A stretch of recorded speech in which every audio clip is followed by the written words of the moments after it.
and Dr. Compresi. Thank you for inviting me here today. It's an important opportunity to talk about a subject that's very dear to my heart, stopping violence and abuse. I have to say, I apologize, I sometimes get a little bit choked up. And, is Andre around? Because he just put on a play that absolutely ensures that I will shed a tear while I'm speaking to you today. So I want to get that bit out of the way right up front. I am a survivor of childhood sexual abuse myself. I'm also a survivor of intimate partner violence, and the play touched my heart, certainly. I'm now privileged enough to be able to do what I really love doing, and that is connecting different communities together to be able to stop abuse and violence here in America. Because we've got a problem here in America with violence and abuse. See, some of the statistics that we've been talking about have started to become brought home to us by some of the events that we read about each and every day when we open a newspaper or switch on a television set. You see, you can't do that anymore without reading about violence and abuse.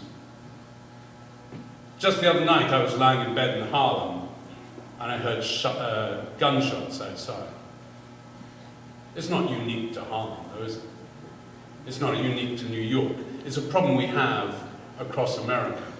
And it's not a problem just of gunshots. You see, I can't help but look around a room like this and play what I call the Starbucks game, because I play it every time I go into Starbucks. So my mind instantly calculates roughly how many men and how many women there are in Starbucks that day, and unfortunately I know the statistics only too well. You see, today it is more normal to be a survivor of illegal abuse in America than not. Let me just say that again, because it kind of amazed me when I worked it out. It's more normal to be a survivor of illegal abuse and violence in America than not. We survivors of abuse are now in the majority. That's not something we really should be proud of, perhaps. But 1 in 5 women here will be raped in their lifetime. 1 in 5, that's a lot of people. In a classroom of 24 students, 8 will have been physically or sexually abused before they leave school. Before they leave school. These are our children.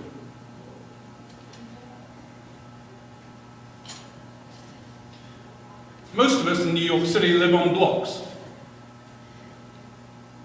Imagine a block of 80 homes. Think about it. Your street, where you live.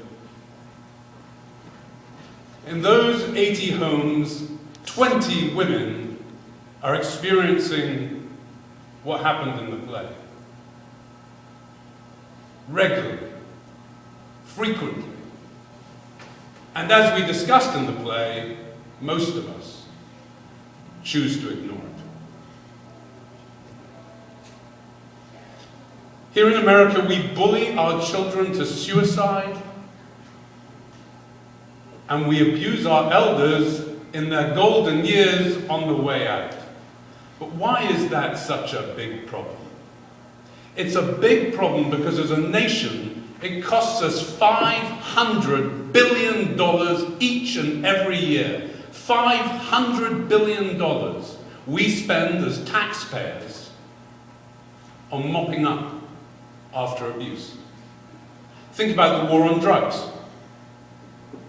Billions and billions of dollars invested in stopping drugs coming across our borders, but I guarantee you we will never stop drugs coming across our borders as long as we create demand in the country. And 8 out of 10 of our substance abusers in this country are survivors of child abuse. That's not the sort of country we want to live in. Go to a Narcotics Anonymous meeting, or go to an Alcoholics Anonymous meeting, and look around the room. Roughly 7 or 8 out of every 10 people there will have been abused as children.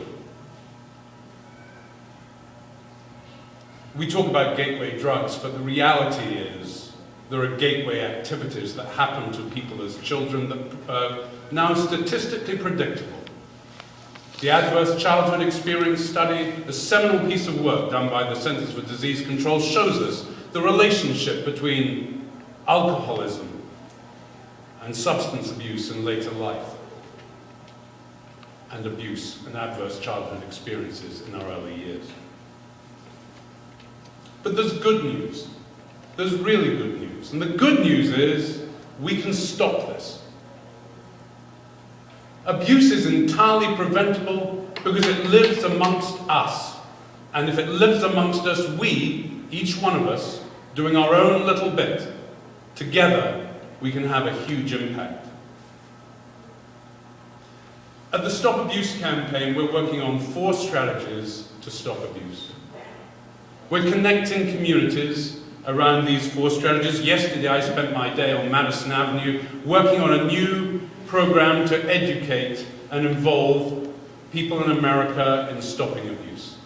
Because with any great healthcare problem, there are 2 things we need to do immediately. One is educate people to stop them becoming abused, and the next thing we need to do is to intervene and provide mental health services to everybody who has been abused. And we've pulled the communities together to do that. We have another community working on what we call protection. Because today, we discuss whether people should call the police with intimate partner violence, and whether the system's set up to handle it properly or not. I say let's not discuss whether we should or should not call the police. Let's make sure that the systems in this country are set up. And what does that mean? Today, when something like Penn State happens and a mandated reporter who works with children is legally required to report that abuse to the authorities, how much training have we invested in that mandated reporter? My bet is less than 2 hours, whatever job he's doing. Our doctors in this country get about 2 hours of training in abuse. It's time for us to change that. Abuse can stop when we decide it can stop and will stop. And we believe that abuse is preventable and stoppable within 25 years. And so we're setting out to do that now. Through our strategies of engagement, through our strategies of education, intervention, and protection. So stopping abuse, we believe, is a movement waiting to happen. Darkness to Light and other organizations are working across the country.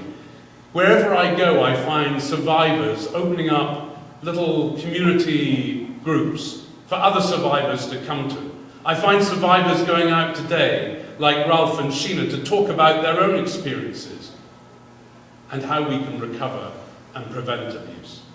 But it's time for me to stop and pass over to them to hear their stories. But before I do, I would just ask you to do one thing. I'd like you to go to stopabusecampaign.org and just take the pledge yourself. Because it starts with each and every one of us deciding that we can stop abuse, that we can change things in this country, that we can stop the violence. Because it lives amongst us, and if each one of us makes a decision to stop abuse, then abuse can stop. Thank you very much.